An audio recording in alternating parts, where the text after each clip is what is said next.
मेरा नाम स्नेहा है। मेरे माता पिता ने मेरी शादी बचपन में ही तय कर दी थी। मुझे पता भी नहीं था कि मेरी शादी बचपन में ही तय कर दी गई है। कुछ दिन पहले मेरे दादाजी की तबीयत खराब हुई थी, तो उन्होंने पापा से कहा कि मेरे समय का कुछ पता नहीं, तुम स्नेहा की शादी मेरे सामने करा दो। मुझे लगा कि पापा मना कर दें, क्योंकि दादाजी की तबीयत ज़्यादा ख़राब थी। इतनी जल्दी तो कोई लड़का भी नहीं मिलेगा शादी करने के लिए, इसलिए मैं बहुत बेफिक्र थी, क्योंकि मुझे इतनी जल्दी शादी भी नहीं करनी थी। मैं आगे पढ़ना चाहती थी। भी तो मेरी ग्रेजुएशन भी पूरी नहीं हुई थी। ऐसा नहीं था कि मैं किसी और को पसंद करती थी, बस अभी मैं शादी करना नहीं चाहती थी। अगले दिन हमारे घर कुछ मेहमान आए। मैंने इन लोगों को पहले कभी नहीं देखा था, ना ही मैं इनके बारे में कुछ जानती थी। मैंने मम्मी से पूछा, ये कौन लोग हैं मम्मी? तो मम्मी कहने लगी कि मैं कमरे में आकर सब बताऊंगी, तुम अपने कमरे में जाओ। ये कहकर मम्मी उनके आदर सत्कार में लग गईं। मैं बहुत देर से मम्मी के आने का इंतज़ार कर रही थी। काफ़ी समय बाद मम्मी कमरे में आई तो मैंने उनसे पूछा कि ये लोग कौन हैं। मम्मी ने बताया कि ये तुम्हारे पापा के दोस्त शंकर भाई साहब हैं और उनके परिवार वाले हैं। मैंने पूछा, ये लोग क्यों आए हैं? मम्मी पहले थोड़ा तो झिझक रही थी, फिर उन्होंने बताया कि तुम्हारी शादी बचपन में शंकर भाई साहब के बेटे राघव से तय कर दी गई थी। ये सुनकर मानो मेरी तो सांसें ही थम गईं। मैं कहने लगी कि मम्मी आप मजाक कर रही हैं ना, मैं पापा के सारे दोस्तों को जानती हूँ, कभी आपने और पापा ने क्यों जिक्र नहीं किया? मम्मी कहने लगी कि नहीं बेटा, मैं मजाक नहीं कर रही। और शंकर भाई साहब काफी समय पहले बेंगलोर चले गए थे और कल तुम्हारे दादाजी ने पंडित जी को भी बुलाया है। मैं ही सुनकर दंग रह गई। मेरी शादी 2 दिन के अंदर ही राघव से हो गई थी। मैं विदा होकर अपने ससुराल आ गई। मुझे बहुत डर लग रहा था, क्योंकि मेरी शादी एक ऐसे इंसान से हो गई थी जिसके नाम के अलावा मैं उसके बारे में कुछ नहीं जानती थी। रात को राघव कमरे में आए, लेकिन उन्होंने मुझसे कोई बात नहीं की। वे अपना चादर और तकिया लेकर सोफे पर सो गए। मैं अब भी बेड पर घूंघट किए हुए बैठी थी, पर राघव ने मेरी तरफ नजर उठाकर भी नहीं देखा। मुझे भी बैठे बैठे नींद आ गई। सुबह जब मेरी आंख खुली तो राघव कमरे में नहीं थे। मुझे राघव का व्यवहार बहुत अजीब लग रहा था। मैं जब कमरे से बाहर आई तो सामने ही राघव की दादी बैठी हुई थी। मैं उनके पास जाकर बैठ गई, पर घर में कोई भी मुझसे ठीक से बात नहीं कर रहा था। मैं सोचने पर मजबूर हो गई कि कहीं मुझसे कोई गलती तो नहीं हो गई। मैं वापस अपने कमरे में चली गई थी। शाम के 4 बज चुके थे। ना तो मेरे कमरे में कोई आया था, ना ही मुझे किसी ने कमरे से बाहर बुलाया था। मुझे किसी ने नाश्ते के लिए भी नहीं पूछा था। मुझे भूख की वजह से चक्कर भी आने लगे थे। मैं कमरे से बाहर गई तो मैंने देखा कि राघव की दादी के अलावा कोई नहीं है घर में, और रसोई पर भी ताला लगा हुआ है। मैं दादी जी के पास आई और उनसे पूछा कि सब कहाँ हैं, पर उन्होंने मुझे कोई जवाब नहीं दिया। मैंने उनसे पूछ ही लिया कि दादी जी मुझसे कोई गलती हो गई है क्या? दादी कहने लगी, मुझसे क्या पूछती है, अपने बाप से पूछ, जिसने बेटी देने का वादा किया था और दिया क्या, सिर्फ एक जोड़े में बेटी, वो भी ऐसी जो बिया मन भी न जीत सकी।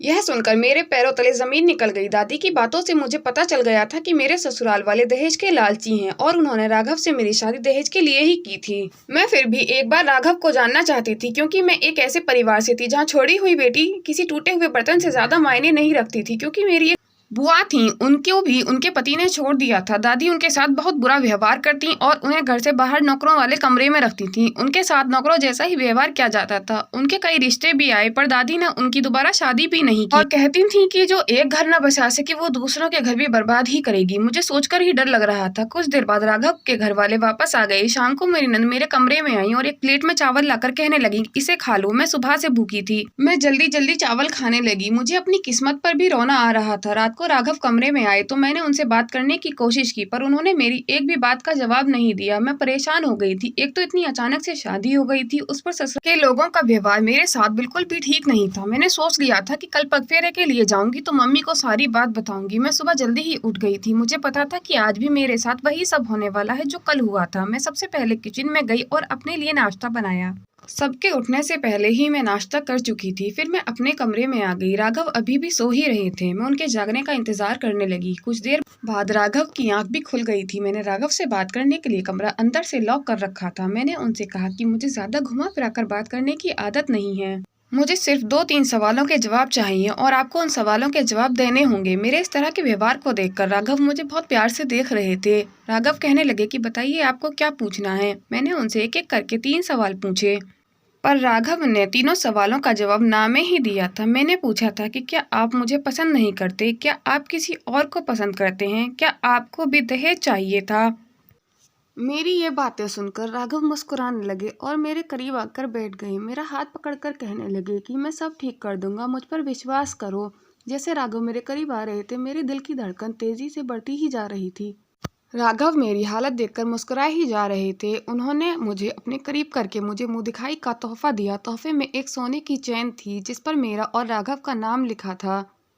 मैंने राघव से पूछा कि मैं आपको पसंद थी तो आपने मेरे साथ ऐसा व्यवहार क्यों कर रहे थे। राघव ने बताया कि हम आपके घर आए थे तो हमने आपकी बातें सुनी थीं। आप शादी करना नहीं चाहती थीं, फिर आप शादी की रस्मों के दौरान भी खुश नहीं थीं, तो मुझे लगा कि शायद आपको कोई और पसंद है, इसलिए आपसे दूरी बना रखी थी। राघव ने कहने लगे कि मैं आपसे एक बात से और नाराज़ हूँ। मैंने उनसे पूछा कि कौन सी बात से आप नाराज़ हैं, तो उन्होंने बताया कि मुझे बचपन से बताया गया था कि मेरी शादी तुमसे की जाएगी, फिर तुम्हें क्यों नहीं बताया गया मेरे बारे में। यह सब सुनकर मैं भी सोच में पड़ गई। राघव मेरे साथ शरारत करने लगे। मैं जैसे उठकर बाहर जाने वाली थी, राघव ने मुझे खींचकर अपने साथ बेड पर गिरा लिया और मेरे कान में फुसफुसाकर कहने लगे कि तुम मेरे बचपन का प्यार हो, मैं तुमसे अब और दूर नहीं रह सकता।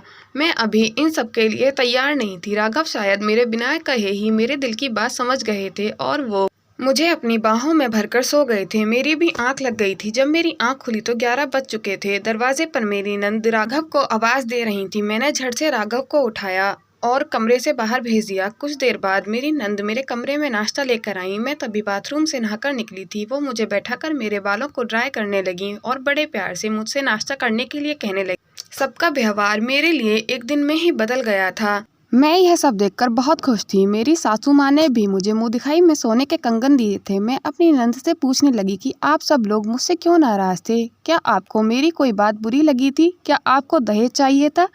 मेरी नंद मेरी बातों पर ज़ोर ज़ोर से हंसने लगी। वो कह रही थी कि नहीं भाभी, ऐसा नहीं है, हम सब आपकी शादी में किए गए व्यवहार से नाराज़ थे। ऐसा लग रहा था कि आप शादी से खुश नहीं थी और राघव भैया आपको बचपन से पसंद करते थे। रिया राघव की अलमारी से एक डायरी निकाल कर लाई जिसमें मेरे बचपन से अब तक के फ़ोटोज़ थे और मेरी छोटी से छोटी पसंद के बारे में लिखा था। राघव का अपने लिए प्यार देखकर मेरी आंखें भर आईं। मुझे अपने किए पर अफसोस होने लगा कि मैंने शादी पर सभी लोगों के साथ कितना गलत व्यवहार किया था। अगर मैं राघव से बात नहीं करती और नाराज़गी में अपने घर वापस आ जाती तो मेरा इतना अच्छा परिवार और पति सब मुझसे दूर हो जाते। मैं सिर्फ गलतफहमी के कारण ही अपनी ज़िंदगी बर्बाद कर चुकी होती। शाम को राघव मुझे पगफेरे के लिए घर ले गए। दादाजी की तबीयत अब पहले से ठीक थी। मेरे सभी घरवाले मुझे देखकर बहुत खुश थे। जो मेरे साथ ससुराल में पहले दिन हुआ उसमें कहीं न कहीं मेरी भी गलती थी। अगले दिन राघव मुझे घुमाने के लिए शिमला ले गए। मैंने और राघव ने वहाँ पर बहुत एंजॉय किया और मेरे और राघव के बीच की दूरियां भी खत्म हो चुकी थीं। कुछ दिन बाद हम दोनों घर वापस आ गए। मेरी नंद और सास मुझसे कोई काम नहीं कराती थीं और मुझे बहुत प्यार भी करती थीं। शिमला से आने के कुछ दिन बाद ही मेरी तबीयत ख़राब रहने लगी। राघव किसी काम से 2 दिन के लिए शहर से बाहर गए थे। मैंने घर में किसी को भी नहीं बताया था मेरी तबीयत ख़राब है। जब राघव घर वापस आए तो मेरी हालत देखकर बहुत घबरा गए। राघव मुझे तुरंत अस्पताल लेकर गए। डॉक्टर ने चेक करके बताया कि कोई घबराने वाली बात नहीं है, ये प्रेग्नेंट हैं, आप इनका बस अच्छे से ख्याल रखिए। यह खबर सुनकर राघव की खुशी का कोई ठिकाना ही नहीं रहा। मैंने राघव से कहा कि किसी को मत बताना कि मैं प्रेग्नेंट हूँ, मुझे सबके सामने जाने में बहुत शर्म आएगी। अगर आपने किसी को बताया तो मैं कमरे से बाहर ही नहीं आऊँगी। राघव मेरी ऐसी बातें सुनकर मुस्कुराते रहते थे। धीरे धीरे समय बीतता गया और हमारे घर एक नन्ही सी परी ने जन्म लिया और राघव ने उसका नाम खुशी रखा था। खुशी के आने से राघव और मेरी ज़िंदगी बहुत अच्छी चल रही थी। दोस्तों, हमें कभी भी फैसले खुद की सोच पर निर्भर होकर नहीं लेने चाहिए।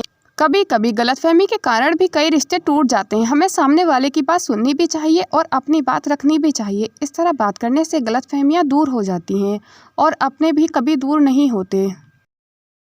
दोस्तों, अगर हमारी कहानी आपको पसंद आती है तो वीडियो को लाइक, कमेंट और शेयर करें और मेरे YouTube चैनल को सब्सक्राइब करें। हमारी कहानी को अंत तक देखने के लिए धन्यवाद।